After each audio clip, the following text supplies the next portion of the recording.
Greetings, folks. Introducing my new Gunsmither Bedlocking System for a 10-22 rifle. The Gunsmither Bedlocking System consists of a recoil lug block. Hope you can see this quite well. You can also see it installed. Hopefully get a good picture of it right here. What it does, it creates a recoil lug on the front of the receiver, and gets inletted into the stock and epoxy bedded. This keeps the receiver from juggling back and forth. Even if ever so slight, moving back and forth is probably not conducive to the utmost in accuracy.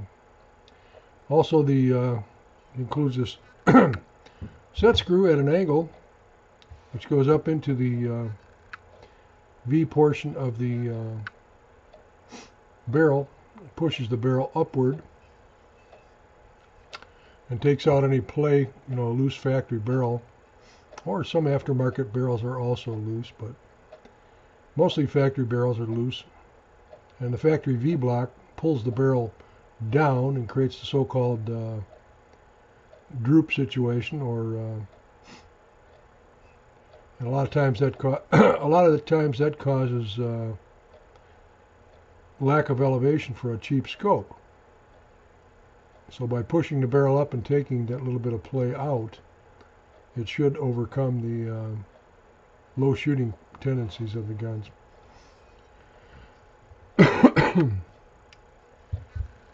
It also consists of a what I call a bed button. It's a small little tapered device. Hope you can see this well. It has a taper on one end. It's threaded in the center to accept a small screw. Not sure how well this is showing up here. What you do is you put this bed button in the back of, you want to have a hole drilled in the back of your receiver, cleaning rod hole. This is not showing up very good, I can see. You got to have a cleaning rod hole back there. You pop the screw through there. Come on, get in there.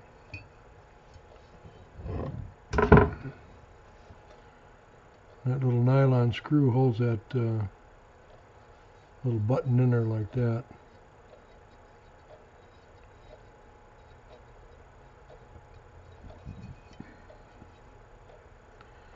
Just tighten it up against the nylon screw like that, and eyeball it so it's good and square. Then tighten it all the way up. You notice this has got some grooves back here, milled or cut into it. Hopefully you can see that. Let's see if we can get a little better view. Got some grooves cut into it, and that will hold the epoxy in place. So what you do to fit this whole thing together, you take this block, fit it in the front of your receiver, and you'll notice I have a pin in there. I think you can see it. There's a small pin put in here, similar to the shank of a drill bit. This is a stainless steel pin that fits in the V groove right there. And that little set screw at an angle like that pushes against that pin, pushes the barrel upwards and backwards, and retains it, helps retain it against the frame. You take your stock and cut a groove where this is going to go to accommodate the depth of the recoil lug block. After you got that all done, then you put some Play-Doh, or I don't know, not Play-Doh, but what do you call that stuff? Kids putty, Can't think of the name of it right now. Put that in here, fill this in. Go ahead and fill this in too with putty. And then coat the whole darn thing with, I like paste wax, or you can use a release agent from Brownell. Some people use Pam food spray. Personally, I like Johnson's paste wax. Just put that all around all this stuff like that so the epoxy cannot stick to it. Same thing, you know, coat the whole thing with wax, even part of the barrel. Coat the whole back end of the receiver with wax on the sides. Don't coat the button though. You don't want that button to have wax on it. You want that button to stick in the epoxy. Then you take the whole shebang and put it in your stock. And if you have any, let's see here. If you have any side-to-side play, you know, real loose, you may want to put a layer or two of tape. I like that blue painter's tape, the real thin blue painter's tape. Take up any play in the side. And you fit the whole thing into the stock. You got to drill a hole in the back of the stock. You can perhaps see this here. This is the stock that's already been done. This is the button that's been epoxied into the stock. And here you can see a stock that's been done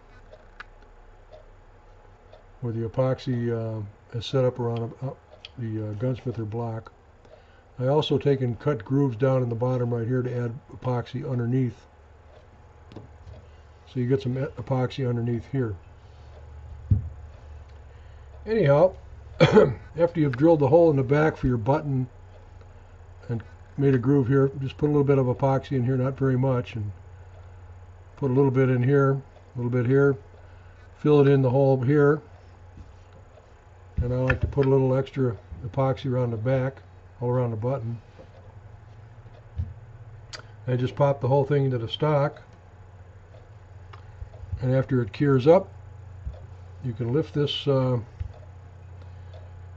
After the whole thing is cured, well, let's take this out here, I'll show you.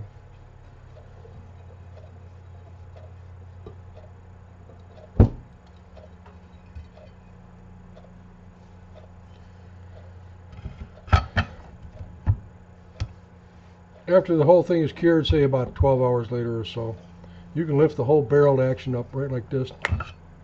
And what that will do is snap that little plastic screw off of there. It'll break it off. And you'll end up having a button. The bedding button will be sticking in the back like that, this little guy right here. That stays there permanently and lines up your receiver and locks it down.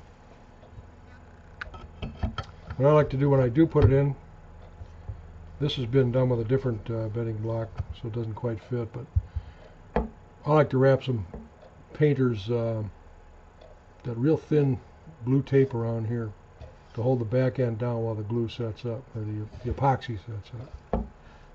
So once again, after the epoxy sets up, you just lift the barrel action out like this, and that'll snap that little plastic screw right out of there. No problem at all. So there you have it, guys. You have the Gunsmither Bedlocking System. Consists of these two parts here. The block itself is tapered on all four sides, so it'll come out and in and out of the receiver, or out of the stock quite easily after the epoxy sets up. So thank you very much for watching.